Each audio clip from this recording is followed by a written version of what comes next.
चिमाजी अप्पा एक पेशवा के छोटे भाई।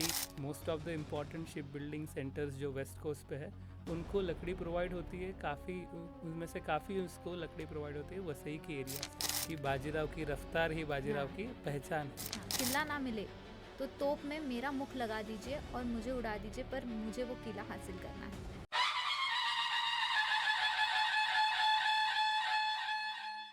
नमस्कार दोस्तों, मैं हूँ वेदिका मरस्कोले, आपकी होस्ट, और स्वागत है आपका शैडोज ऑफ स्वराज्य पॉडकास्ट सीरीज़ में।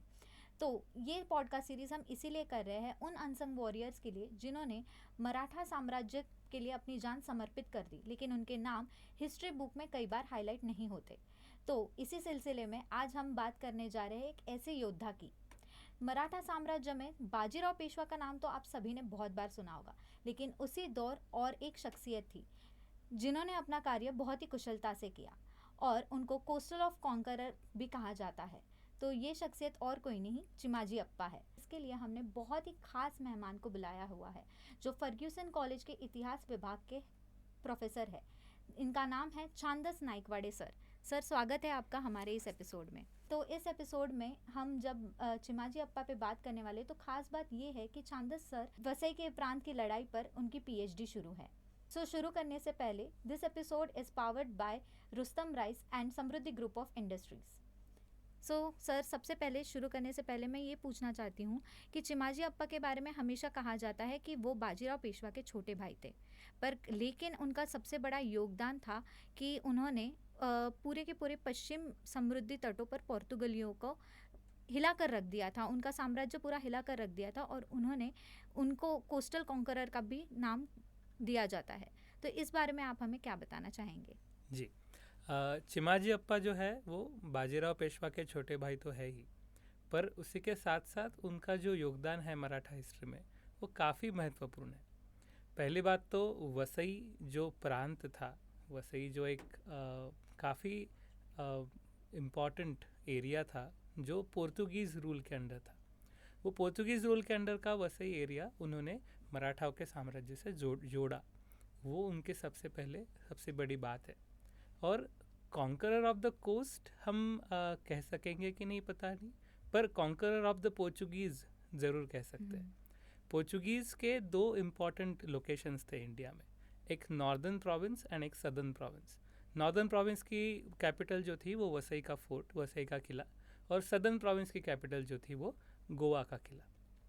नॉर्दर्न प्रोविंस गोवा, अभी जो हमें पता है पोर्चुगीज़ कल्चर वो काफ़ी गोवा में रहता है, बट उसी के साथ साथ नॉर्थ में पोर्चुगीज़ का काफ़ी बड़ा प्रेजेंस था। और मराठाओं को वो जगह स्ट्रैटेजिकली काफ़ी इम्पॉर्टेंट थी।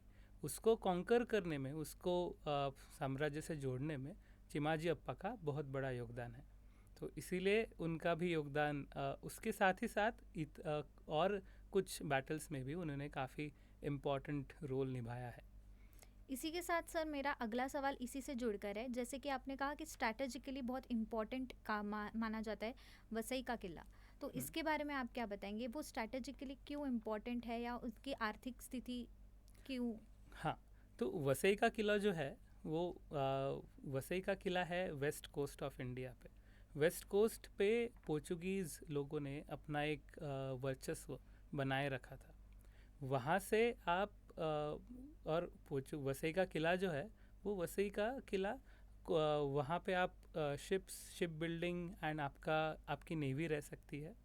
और नेवी फिर उस पर्टिकुलर नेवी के हिसाब से और पर्टिकुलर नेवल पावर के बेसिस पे you can dominate the coastal trade, coastal shipping and the whole coastal areas as well. Okay, so उसी के साथ साथ वसई का जो इनर एरिया है, जो लैंड वाला एरिया है, उसमें काफ़ी इम्पॉर्टेंट प्रोडक्ट्स जैसे टिम्बर हो गया, जैसे जो लकड़ी शिप बिल्डिंग के लिए यूज़ होती है, वो वसई प्रोविंस से आती है। Most of the important ship building centres जो वेस्ट कोस्ट पे है उनको लकड़ी प्रोवाइड होती है, उनमें से काफ़ी उसको लकड़ी प्रोवाइड होती है वसई की एरिया से।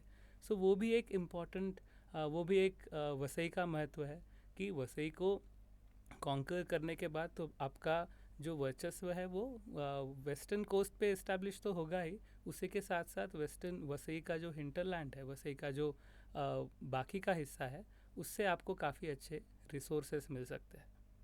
तो वसई का जब कैंपेन चल रहा था तो उसी वक्त पोर्तुगीज़ ने बहुत सारे मंदिरों को तोड़ दिया था। हम्म, तो उस बारे में आप, और फिर चिमाजी अप्पा ने उनको फिर से बनाया था, तो उस बारे में आपको या इस इंसिडेंट के बारे में आपको क्या पता है, उस प्लीज़ शेयर हाँ। कीजिए। सो चिमाजी अप्पा का जो वसई कैंपेन है, वसई कैंपेन के बाद तुरंत बाद उन्होंने दो जो इम्पोर्टेंट प्लेसेस है वहाँ की, एक वज्रेश्वरी देवी और दूसरा वहाँ का वसई किले का हनुमान मंदिर। ये दो हनुमान मंदिर तो उन्होंने बनाया है, और वज्रेश्वरी देवी जो है वहाँ पे पहले थी, उसका उन्होंने रिनोवेशन अच्छे से कराया है अपने अंडर।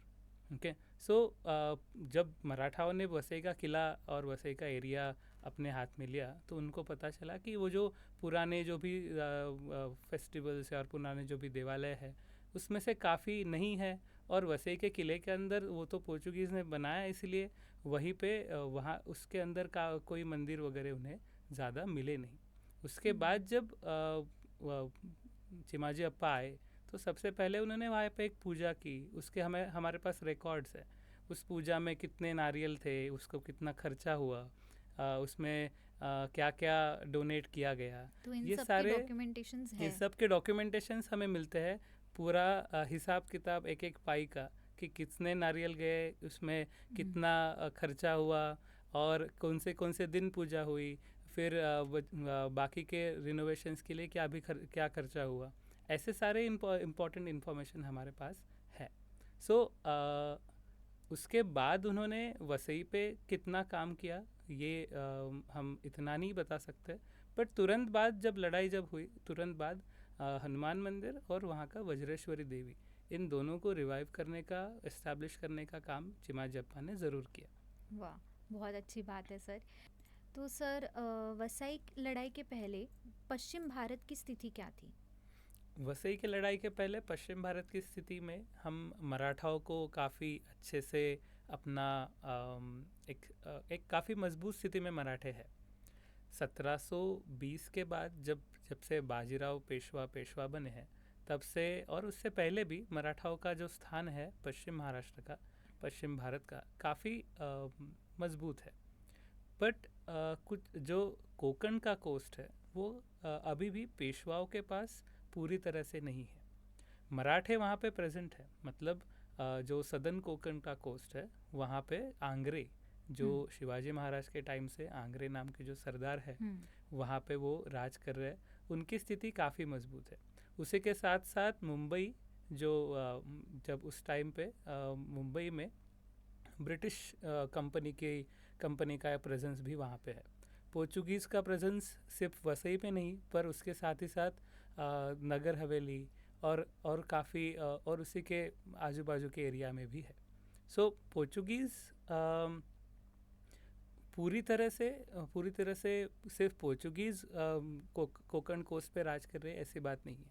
आंग्रे, पोर्चुगीज़ और उसके साथ ही साथ ब्रिटिश, ये तीन इम्पॉर्टेंट पावर्स हमें वेस्टर्न कोस्ट पे दिखते हैं, और तीनों जो है उनकी स्ट्रैटेजीज़ एक दूसरे के खिलाफ एकदम थोड़ी मिलती जुलती है। जैसे उसमें से हर एक पावर जो है वो कोस्टल ट्रेड पे अपना दबदबा बनाना चाहता है। जैसे पोर्चुगीज़ ने एक रूल बनाया था कि जो भी शिप्स हमारे परमिशन के खिलाफ, परमिशन लेटर के बगैर ट्रेड करना चाहेगी, उनको हम सीज़ कर देंगे। सो एक टाइम था जब पोर्चुगीज़ सिंगल हैंडेडली रूल करते थे वेस्टर्न कोस्ट को। 1720-1739 के टाइम पे वैसी स्थिति नहीं है, फिर भी पोर्चुगीज़ के प्रेजेंस के परमिशन के खिलाफ कोई विदाउट परमिशन कोई शिप जाती है, पोर्चुगीज़ टेरिटरी से होके गुजरती है, तो उनको सीज़ करते हैं। सेम टैक्टिक्स आंग्रे ब्रदर्स भी करते हैं। तो अंग्रेज़ ने फिर क्या किया कि पोर्चुगीज़ जैसे इशू करते थे परमिशंस, उसी के साथ जैसे परमिशंस इशू करना शुरू किया। आंग्रे के परमिशन के खिलाफ विदाउट अगर शिप कोई आंग्रे के एरिया से जाती है तो उनको सीज करते थे। तो British versus Angre versus Portuguese, ऐसा तीन टाइप ऑफ इम्पॉर्टेंट पावर्स यहाँ पे मिलते हैं, और हर एक जो पावर है कोस्टल ट्रेड पे, कोस्टल शिपिंग पे अपना वर्चस्व बनाने की कोशिश करता है। कोस्टल शिपिंग पे क्यों? क्योंकि कोस्टल शिपिंग से काफ़ी इम्पॉर्टेंट आइटम्स वहाँ से ट्रेड हो रहे हैं. It is not just the coastal trade, it is also it is also linked to the global trade. There are important ports like उसमें सोपारा नाम का जो पोर्ट है वहाँ, वो तो प्राचीन काल से सोपारा नाम का पोर्ट कोकण एरिया में है. सोपारा, आगाशी, वसई, ये सारे पोर्ट टाउन से यूरोप तक चीज़ें जाती रहती है. तो ये काफ़ी बेनिफिशियल ट्रेड है. इस पे जिसका कंट्रोल रहेगा वही इंसान उनसे टैक्सेस लेगा, वही, और जितने ज़्यादा टैक्सेस रहेंगे उतना ज़्यादा आपका जो राज्य है, आपकी जो तिजोरी उसमें ज़्यादा कंट्रीब्यूट, आपका रेवेन्यू जो है वो बढ़ते जाएगा. सो इस तरीके का पावर स्ट्रगल रहता है. हर बार जब हम देखते हैं कि there is a power struggle, it is not म्हणजे इसका हर बार मतलब ऐसे नहीं रहता है कि एक दूसरे के साथ लड़ाई झगड़ा ही हो रहा है. किसी ने किसी की शिप पकड़ ली, फिर दूसरा उसको जाके पहले रिक्वेस्ट करता है, फिर नहीं मानता है, तो फिर छोटी मोटी लड़ाई होती है. उसके साथ ही साथ पायरेट्स भी होते हैं. काफ़ी लड़ाई, कुछ लड़ाइयाँ पायरेट्स के ख़िलाफ़ भी करनी पड़ती है. तुम्हारी जो मर्चेंट शिप्स है, तुमने जो प्रोटेक्ट की हुई है, उनको पायरेट्स ने घेर लिया तो उनको प्रोटेक्ट करने जाना पड़ता है. तो ये सारी चीज़ें कोस्टल वॉरफेयर या कोस्टल पॉलिटिक्स में होती रहती है.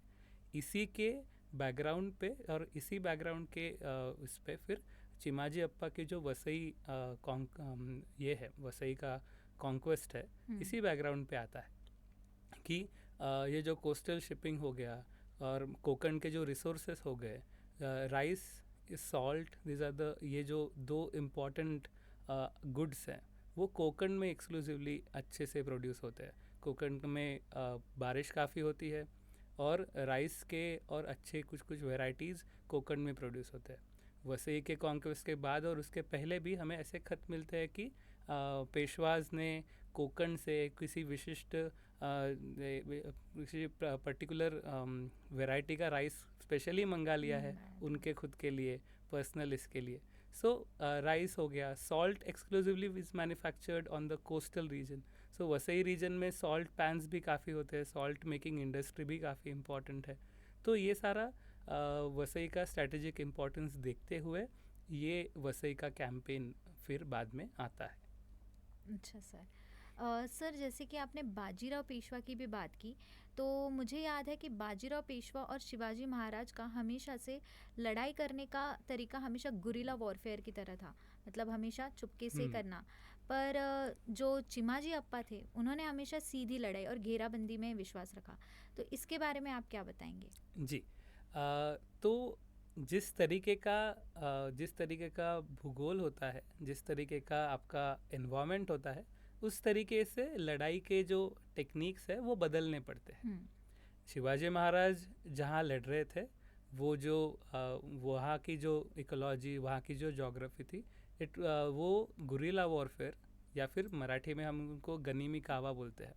तो वो गनीमी कावा के लिए काफ़ी सूटेबल थी. उस टाइम के स्वराज, फिर अभी जो नई लड़ाइयाँ हो रही है, खास करके वसई की लड़ाई जो हो रही है, वो उसमें वो कोई ऐसे हिली रीजन में नहीं हो रही है. इट इज़ मराठा जो आर्मी है वो एक्सपोज्ड है वहाँ पे, जो पूरी तरह से वहाँ पे कोई नेचुरल शेल्टर लेने के लिए जगह नहीं है, चुपके से हमला करने के लिए ऐसी जगह भी नहीं है. सो इसीलिए जिस तरीके का बैटल होता है उस तरीके की बैटल टेक्निक्स होती है. बाजीराव पेशवा ने जो बैटल्स किए वो भी जैसे महाराष्ट्र के बाहर चले जाते गए बैटल्स करने के लिए, उनकी भी बैटल टेक्निक हमें चेंज होती हुई दिखती है. आपने वो फेमस डायलॉग मूवी का सुना होगा कि बाजीराव की रफ्तार ही बाजीराव की पहचान है. तो बाजीराव के इस टेक्निक के, इस डायलॉग के पीछे बाजीराव की फाइटिंग टेक्निक है.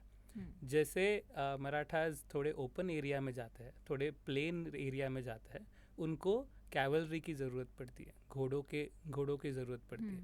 और बहुत तेज़ ट्रैवल करके वो एनिमी को चारों बाजू से, like all from all sides, enemy के सारे रिसोर्सेज जो है वो कट कर देते हैं. और जब सारे रिसोर्सेज कट कर देती है दूसरी army, so you don't have any other option then surrendering. ये टेक्निक बाजीराव पेशवा ने एक्सक्लूसिवली यूज़ की। एंड जब आप किसी किले को जीतना चाहते हो तो फिर आपकी टेक्निक बदलती है। जब ओपन में आपको किसी बड़ी सी आर्मी को हराना है तो आप चारों बाजू से जाके उसके रिसोर्सेज कट कर देते हो, उनको खाना, उनको गोला बारूद नहीं मिलता तो अपने आप वो सरेंडर कर देते हैं। सो ये हो गई बाजीराव की टेक्निक। चिमाजी अप्पा को जब वसई किला कॉन्कर करना था तो उनको दूसरी टेक्निक यूज़ करनी पड़ी, क्योंकि वसई का किला काफ़ी बड़ा है। 3 जो साइड्स है वसई किले की, उस तीनों साइड में सी है ओनली, और एक जो साइड है वो उसी साइड से आप उसको अटैक कर सकते हो। जब उनको पता है कि एक ही साइड से आप अटैक कर सकते हो तो वो साइड पे एनिमी भी है, वो रेडी है आपके लिए। सो जैसे मराठाज वसई के किले को अप्रोच करेंगे, वहाँ से तोप और गोला बारूद उन पे बरसने लगेगा। सो वहाँ पे जाके टेक्निक बदलनी पड़ती है। सो फिर टेक्निक कैसे करते हैं कि पहले तो किले के जितना करीब जा सकते हैं उतना करीब जाओ, उसके बाद कुछ छोटे फोर्टिफिकेशंस वहाँ पे बनाते हैं, जिससे जहाँ पे आप रख सकते हो, अपनी तोपें रख सकते हो और फिर किले के दीवार पे चला सकते हो। दूसरा टेक्निक उन्होंने यूज़ किया कि सुरंग खोदना। अच्छा। जहाँ पे लेट्स से ये फोर्ट वॉल है, यहाँ तक लेट्स से आप आ रहे हो, यहाँ से ज़मीन के अंदर से आप सुरंग खोदोगे वसई के किले के दीवार तक। और सुरंग खोदने के बाद जब वो सुरंग बन जाती है तो वहाँ जाके आप एक उसको उड़ा दोगे, उसको गोला बारूद से उस जो वसई का किला है, किले की जो फोर्ट वॉल है, उसी के नीचे एक ब्लास्ट कराओगे तो वो फोर्ट वॉल गिर जाएगी। जब फोर्ट वॉल गिर जाएगी तो वो ओपन हो जाएगी, जहाँ पे आपकी आर्मी डायरेक्टली फोर्ट के अंदर जा सकती है। सो बट ये सुरंग बनाना काफ़ी इजी नहीं है। खास करके वसई के कैंपेन में सुरंग बनाना डिफ़िकल्ट था, क्योंकि रेती लाइक काफ़ी जो सैंड, जो कोस्टल रीजन में जो सैंड रहती है वो उस टाइप की ज़मीन थी। तो जो सुरंग खोदने जाते तो पानी भर जाता था, तो काफ़ी डिफ़िकल्ट था। सुरंग खोदने जाते थे तो ऊपर से ढह जाती थी। और ये भी रहता है कि एनिमी को पता होता है कि आप क्या कर रहे हो, क्योंकि वो ऊपर से देख रहा है और आप पूरी तरीके से एक्सपोज्ड हो। सो वो ऊपर से देख रहा है, तुम सुरंग बनाने की कोशिश कर रहे हो, तो वो सुरंग जहाँ बन रही है वहाँ पे बराबर तो गोला बारूद बरसाता है। तो हो सकता है कि आपने सुरंग अगर एकदम यहाँ बनाई तो आपकी सुरंग ढह जाएगी, बहुत ज़्यादा अंदर तक बनाई तो आपके सैनिक जो है वो सफोकेट हो सकते हैं। सो वो परफेक्ट डेप्थ होनी चाहिए। और इतने बार सुरंग बनाने की कोशिश करनी पड़ी चिमाजी अप्पा को कि हर बार वो बनाते थे, ऊपर से एनिमी कुछ तो भी एनिमी जो है वो तोप गोले बरसा के वो तोड़ देती थी, वो ढह जाती थी। या फिर एम्बैंकमेंट्स बनाना, या फिर फोर्टिफिकेशन बनाते वक्त भी कंटिन्यूस तोपों के जो गोला बारूद है वो बरस रहा है तुम पे। सो इट्स लाइक तुम ऐसे आग से खेलना ऐसे है। वही पर सुरंग बनाने की जो टेक्निक है वो सक्सेसफुल होती है एट द एंड, और फिर सुरंग बना के वो फोर्ट वॉल तक जाके फिर वहाँ पे उसको उड़ा देते हैं। सो जो सवाल आपका है कि चिमाजी अप्पा ने जो अर्लियर बैटल टेक्निक्स थी वो बदल दी क्या, तो वैसा नहीं है। जिस तरीके की लड़ाई होती है, जिस जोग्राफिकल कंडीशंस में वो लड़नी पड़ती है, उस तरीके से हर कोई सरदार, हर कोई अच्छा लीडर वो अपनी बैटल टेक्निक बदलता रहता है। ओके, तो वसई का किला जब कैप्चर करना था तो एक पूरी तरीके से नई बैटल टेक्निक यूज़ करनी पड़ी। पर वो सिर्फ वसई के किले के लिए नहीं, वसई के कैंपेन में काफ़ी सारे और भी किले मराठाओं ने जीते, और वो भी किले सारे कोस्टल फोर्ट्स थे। तो वो कोस्टल फोर्ट्स इसी तरीके से मराठाओं ने जीते थे। तो बेसिकली हम ऐसा कह सकते हैं कि जैसे जैसे जियोपॉलिटिकल फेजेस आते हैं उस तरीके से हमें हमारी टेक्निक्स बदलनी पड़ती है जी। तो लड़ाई के समय हमने ये कई बार सुना है कि चिमाजी अप्पा जी ने कहा था कि लड़ाई के समय अगर किला ना मिले तो तोप में मेरा मुख लगा दीजिए और मुझे उड़ा दीजिए, पर मुझे वो किला हासिल करना है। तो ये जो बहुत ही फेमस कथन है, इस प्रकरण के बारे में या इस इंसिडेंट के बारे में आप क्या बताना चाहेंगे? जी, मराठाओं ने जिस तरीके से लड़ाई की वसई की, उस तरीके में उनका जो डिस्क्रिप्शन किया है, खास करके उनके एनिमीज़ ने जो डिस्क्रिप्शन किया है, पोर्चुगीज़ ने जो डिस्क्रिप्शन किया है, उससे हमें पता चलता है कि मराठाओं का डिटर्मिनेशन कितना स्ट्रॉन्ग था। मराठाज जो थे, उस मराठे जो लड़ रहे थे वसई में, उनको दिन रात उनके ऊपर तोपें बरसाई जा रही थी। वो नीचे थे, तोपें ऊपर थी, तो वो जो इफ़ेक्ट होता है हाइट का, सो मराठाओं का जो डिस्क्रिप्शन पोर्चुगीज़ ने किया है, वो खुद भी थोड़े अचंभित है कि इस तरीके का कैनन फायर जो कंटिन्यूसली हो रहा है, उसमें भी मराठाओं ने अपना जो एफर्ट्स है वो कंटिन्यू रखे। सुरंग बनाना या फिर फोर्टिफिकेशंस बनाना, जहाँ पे आप तोप रख सकते हो, उसी के साथ साथ टेम्पररी वॉल टाइप एक स्ट्रक्चर भी बनाते थे ताकि वो उस हाइट तक रीच कर पाए। पर ये सब बनाने की प्रोसीजर जो थी, उस पूरे प्रोसीजर में उनको वो फेस करना पड़ता था कि कंटिन्यूस कैनन फायर आ रहा है। मराठाओं के पास तोपें थी, उन्होंने जो जितनी तोपें लगाई थी वो थी 38। उनको वो मुकाबला कर रहे थे 110 तोपें, जो उनके काफ़ी ऊपर प्लेस थी, तो काफ़ी ऊपर थी और नंबर भी पोर्चुगीज़ तोपों का ज़्यादा है। तो मराठाओं ने इस आग के लिटरली आग के गोलों का सामना करके वहाँ पे डटे रहे, और उनकी डिटर्मिनेशन देख के पोर्चुगीज़ भी हैरान थे कुछ दिन तक। वो भी अपने रिकॉर्ड में वो रखते हैं, और मराठास के जो बाकी जो इतिहासकार है, वो भी इस लड़ाई को काफ़ी मराठाओं के डिटर्मिनेशन का एक उदाहरण बताते हैं।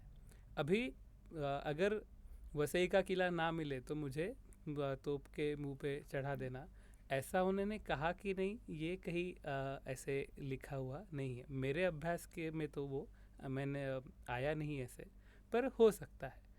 जिस तरीके से मराठे लड़े, उस तरीके से हम उस डिटर्मिनेशन को देख के वो इस तरीके का एक डायलॉग उनसे अटैच होना, ये एक क्रिएटिव लिबर्टी किसी ने ली होगी, बट जो creative liberty is not far from the reality. Yes, तो मतलब जैसे कि कहा जा सकता है कि दुश्मनों को इतना डर लगता था कि उन्होंने अपनी क्रिएटिव लिबर्टी से उन्होंने ये बता दिया कि सच में चिमाजी अप्पा बहुत ही मतलब अपने किले को लेकर या अपने डिटर्मिनेशन को लेकर बहुत ही ज़्यादा डिटरमाइंड थे, अपने मोटिवेशन को लेकर बहुत ज़्यादा डिटरमाइंड थे। ज़रूर। तो सर ये सब किला कब्ज़ा करना, ये सारे किले कब्ज़ा करना बहुत ही महत्वपूर्ण माना जाता था। तो इनकी जब किलों की आर्थिक और रणनीतिक स्थिति क्या थी कि इनके किलों को कब्जा करना इतना महत्वपूर्ण माना जाता था?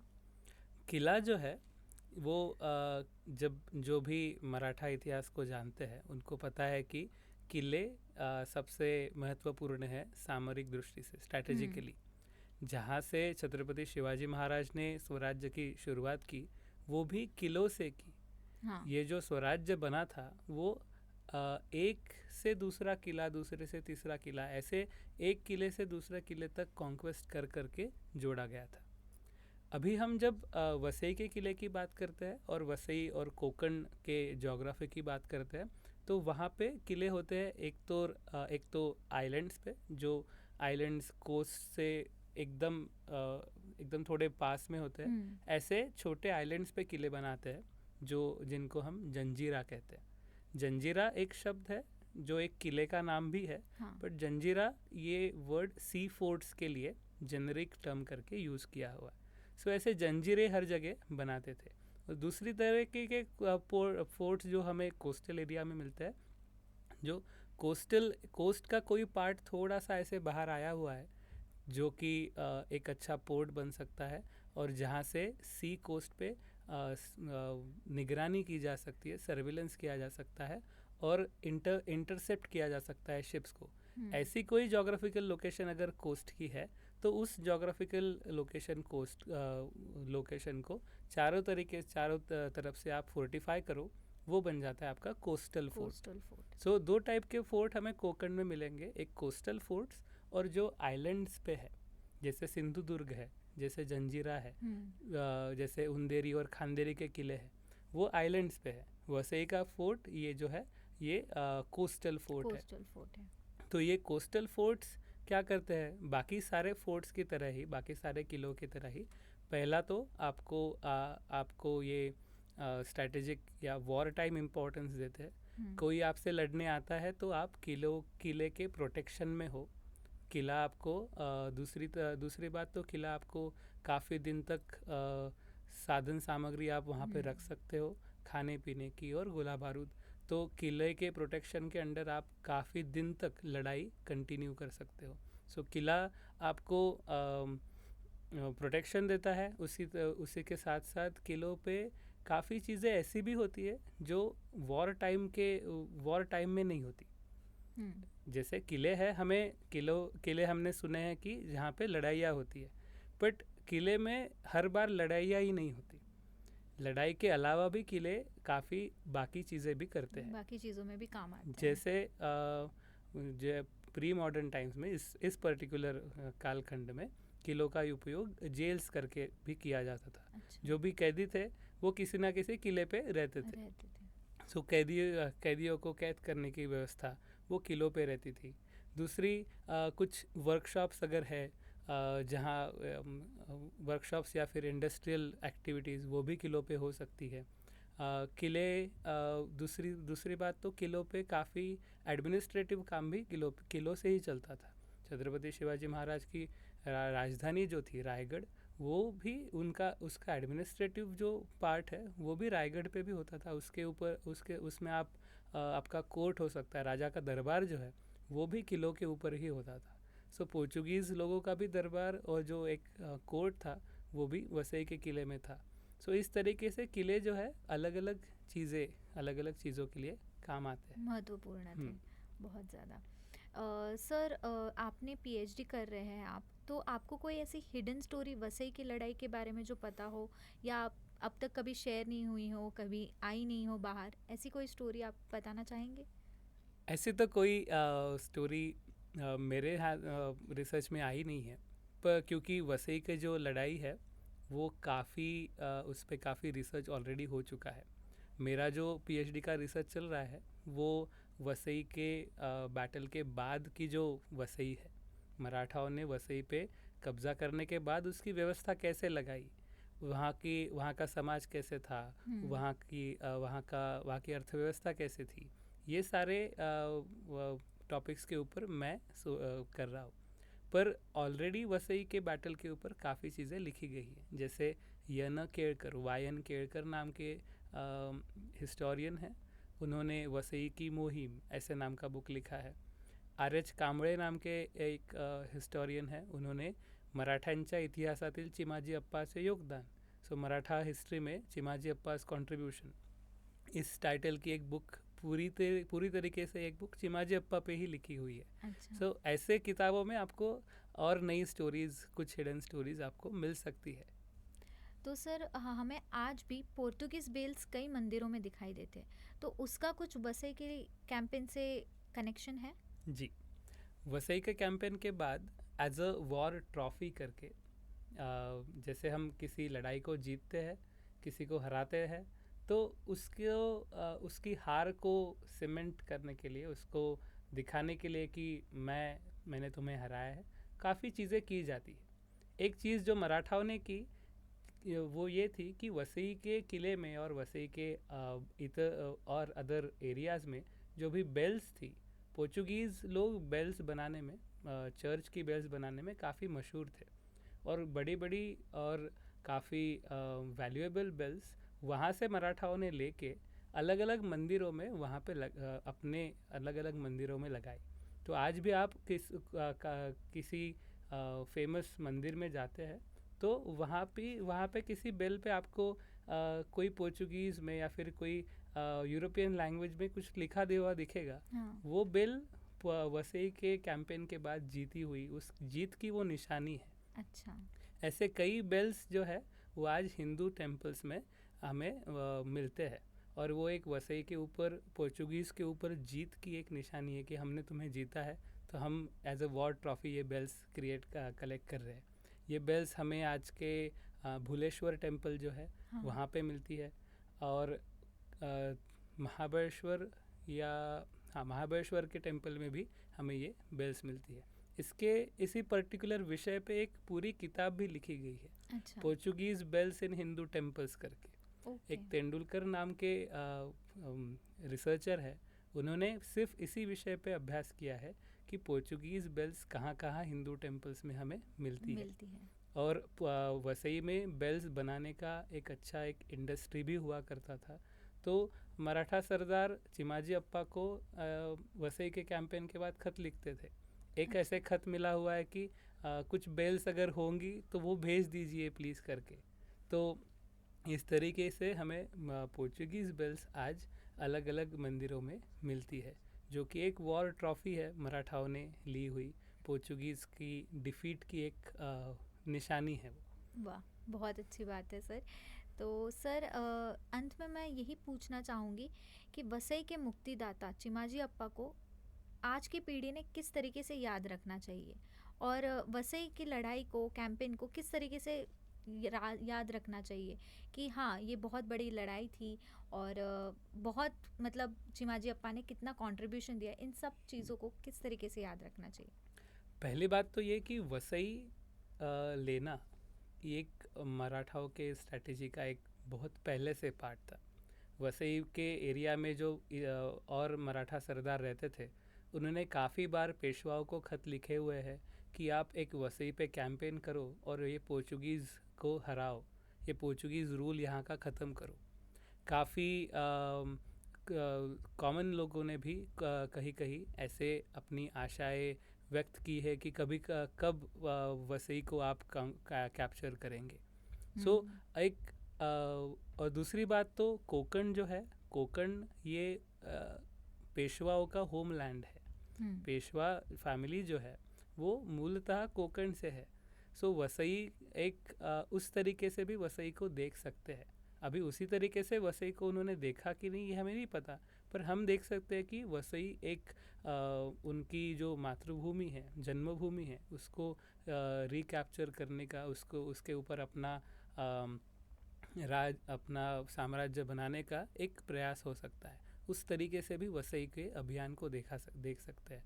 बहुत बार रिक्वेस्ट करने के बाद फिर, क्योंकि और कहीं लड़ाइयाँ चलती जा रही है, तो वसई कैंपेन 1731 से लेके सोचा जा रहा है।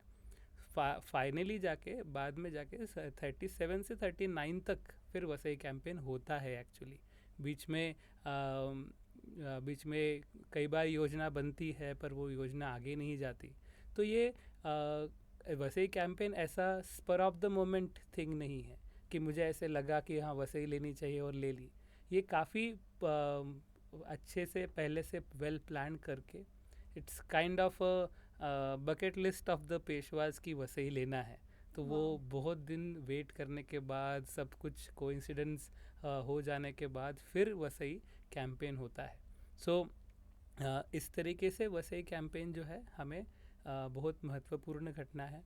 वसई का जो एरिया है, आज हम जो वसई देखते हैं वो सिर्फ वसई नहीं है।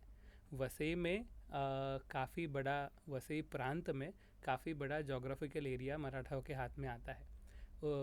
सॉल्ट इंडस्ट्री जैसे मैंने कहा, टिम्बर इंडस्ट्री जैसे कहा, कोस्टल शिपिंग, ये सारी चीज़ों पे मराठाओं का कंट्रोल वसई के कैंपेन के बाद आता है।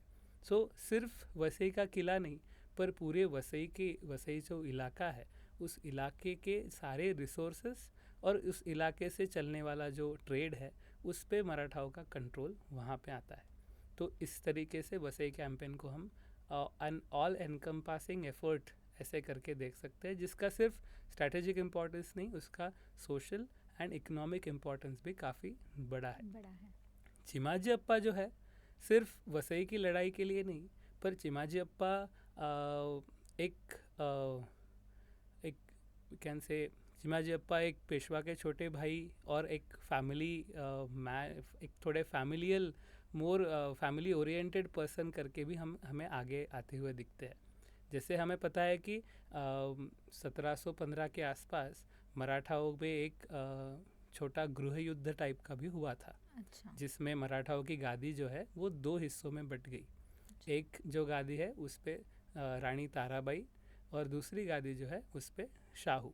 जो शाहू छत्रपति शाहू है, छत्रपति शाहू के अंडर हम बाजीराव पेशवा को पेशवा बने हुए देखते हैं। पर ये जो गादियाँ है छत्रपतियों की, ये दोनों छत्रपति की सीट्स के बीच में ये है तो फैमिलीज ही, पर अलग अलग राज कर रहे हैं।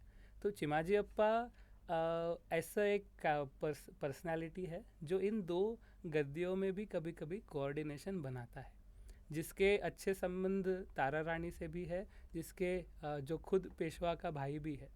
तो ये गृह युद्ध होने के बाद भी कहीं तो भी मीडिएशन का काम, कहीं तो भी कोऑर्डिनेशन रखने का काम भी चिमाजी अप्पा ने इन दो फैमिलीज़ में किया हुआ है। तो ये भी चिमाजी अप्पा का योगदान है। तो एक अच्छे जनरल, एक बहुत अच्छे लॉयल भाई, और एक मराठा इतिहास के पन्नों में जिनको इतना हाईलाइट नहीं मिल सका, ऐसे एक वॉरियर, ये चिमाजी अप्पा, इनको हम बोल सकते हैं। जैसे कि सर ने बताया कि समृद्धि तट पश्चिम भारत को चिमाजी अप्पा ने एक नई पहचान दी, और वो सिर्फ एक वॉरियर या सिर्फ बाजीराव पेशवा के छोटे भाई नहीं, बल्कि उन्होंने इससे भी बहुत बड़ी बड़ी कॉन्ट्रीब्यूशंस दी है। तो thank you so much sir, आज हमारे साथ आप जुड़े और हमें एक इंसाइट्स दी चिमाजी अप्पा के बारे में। हमें बहुत ही महत्वपूर्ण कहानियाँ हमें पता चली चिमाजी अप्पा के बारे में। उसके लिए बहुत बहुत धन्यवाद, शुक्रिया सर आपका। And also special thanks to Rustam Rice and Samriddhi group of industries, जिन्होंने ये एपिसोड को पॉसिबल बनाया। ऐसे ही हम अगले एपिसोड में फिर मिलेंगे और एक अनसंग वॉरियर के साथ। तो जुड़े रहिए हमारे साथ। शैडोज ऑफ स्वराज्य पॉडकास्ट सीरीज़ को फॉलो कीजिए और like, share and subscribe. Thank you.